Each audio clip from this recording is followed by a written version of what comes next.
My name is Michael Mastro. Today we're going to look at the transformational transformational Vedic astrology chart for Robert Redford, actor, director, environmentalist, entrepreneur. If you look to the eastern horizon when he was born, you would see the constellation associated with Pisces rising at 6 degrees. 6 degrees becomes the most effective point of every house, and any planet or nodes like Rahu and Ketu that are within 5 degrees have a lot of impact in the chart. So let's see how the planets are operating, and then we'll look at and see when the planets are operating and what we could do to remedy the chart. So we know that any multicona sign, 1, 4, 5, 6, 7, 9, and 11, with their placement is activating something they need to learn in this lifetime. So we have Aries, ruled by Mars in the second house of wealth and fame and continuation of the marriage, the stability in the marriage. We have Cancer, ruled by Moon in the house of children, investments, education, and entertainment, sports. We have Leo, ruled by Sun in the house of health and conflict, delays, setbacks, fire, theft, and cheating. We have uh, Libra, ruled by Venus in the house of transformation, death-like experiences, windfalls, research into the deeper meaning of life. We have the ninth sign of Sagittarius, ruled by Jupiter in the house of career. Then we have learning about the career, and then we have Aquarius, ruled by Saturn in the 12th house of separation, end of life, depression, sleep, addictions, things like that. So let's look individually at the planets. Sun is at 3 degrees. It's less than 5, so it becomes weak. It is in its own sign, so that gives it some strength. It says that he could have some health challenges, and it is aspected by Saturn. So he did have polio as a child, and then liver cancer later on as an adult. Let's see. Moon is at 26 degrees, just slightly weak in old age, ruling the house of entertainment, children, investments, education, placed in that sixth house of delays, setbacks, conflicts, and health issues.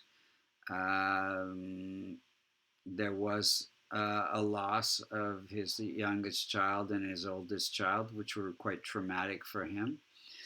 And his mom died when he was 18. That was traumatic. Mars is at 12 degrees. It's debilitated, and it is placed in the house of children, education, investments, and it rules the house of um, wealth and fame and stability in the marriage, and that this is also the house of speech. So it connects his creativity, his entertainment skills with his speech, in acting.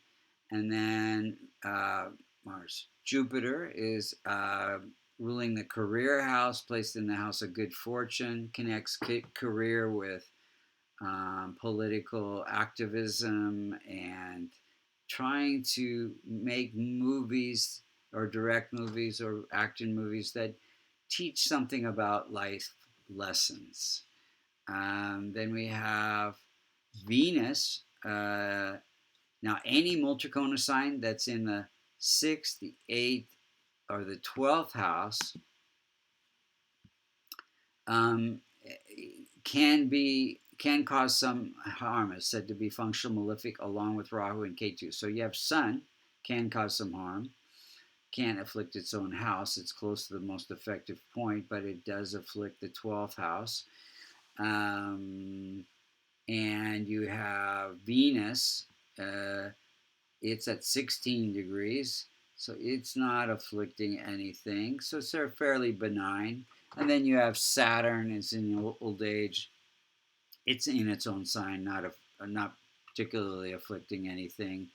I think it does afflict Mercury and Moon, though. Causes some separation, delays, things for Mercury and Moon. So then, so Venus is, gives some vulnerability to the health, being in the health house, and it also gave some windfalls. Venus itself is a significator for performing arts, beauty, entertainment, and he's a fairly handsome guy, rugged, masculine, silent type. The Pisces personality is fairly introverted, and you have then Saturn feeling, separate there. Very private person. Let's see, why Venus's wife, so it's in the house of divorce. So he did have a couple divorces. Then Saturn is at 27 degrees in old age.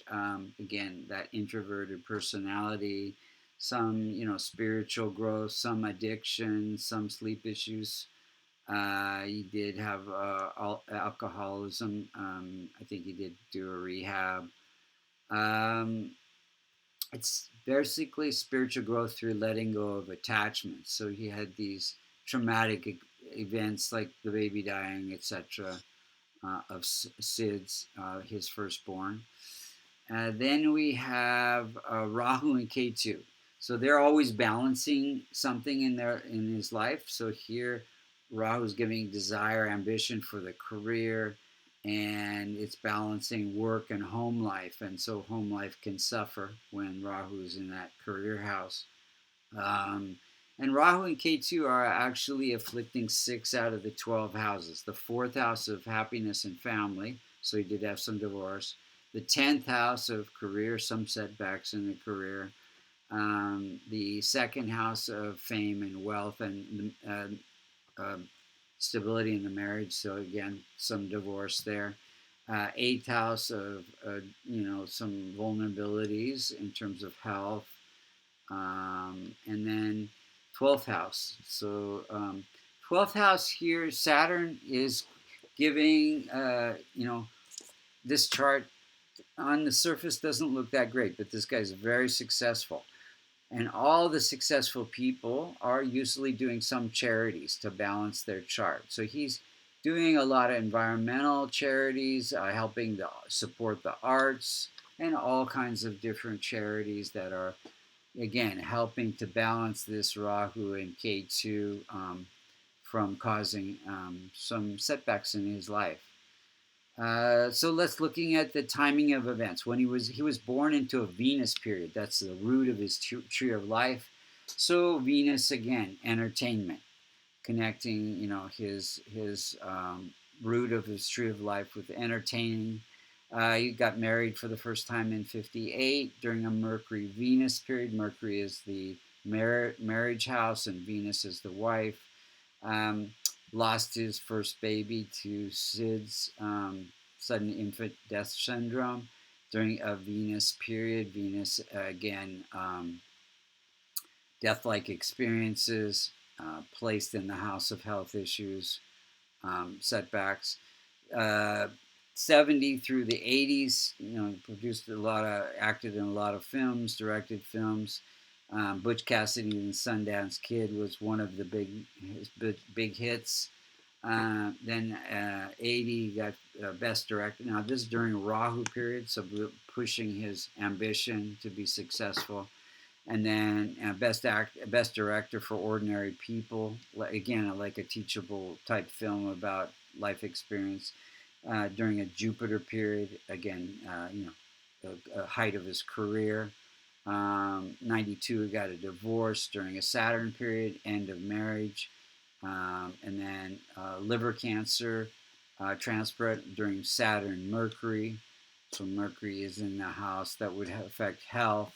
And then Saturn is surgery, cancer, hospitalization. And then his got another Oscar in '02 during a Venus period, supporting his performing arts abilities, directing abilities.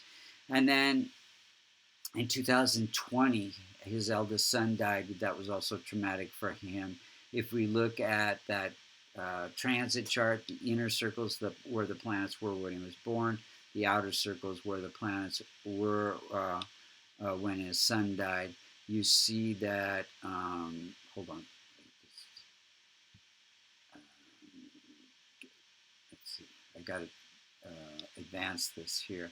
But basically, on the 20th of October, K2 was afflicting Moon. So Moon is the house of children.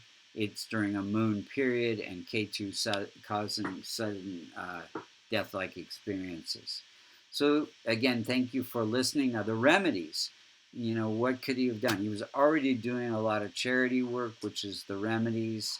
Then we have, you want to strengthen all the benefic planets like Mars, Venus, no, not Venus, Mercury. So Mars, Mercury, Moon. So Mars, you could wear a green emerald, Mercury, a red coral, Mercury, a green emerald, Moon, pearl, Jupiter, a yellow sapphire. And so, or you could wear a kavash, which is a silver pendant we sell on our website, vastucreations.com, that contains the Devata yantras, which are more powerful even than the gemstones, to strengthen these weak planets in his chart and support him. And then, chants and charities for K2, helping spiritual organizations, Om Ganganapatiye Namaha 108 times a day. Rahu, helping people who cannot help themselves. Om Namah Shivaya 108 times. Venus, helping women, which he was doing. Sun, helping those who cannot help themselves. Vishnu Sahasranam chanting. And then Saturn, again, helping people who cannot help themselves. So he was doing a lot of this charity work. If you'd like to get a reading, you can go to vastucreations.com under services. If you'd like to learn transformational Vedic astrology and get certified, you can go to American Institute of Vastu.com. Thank you again for listening.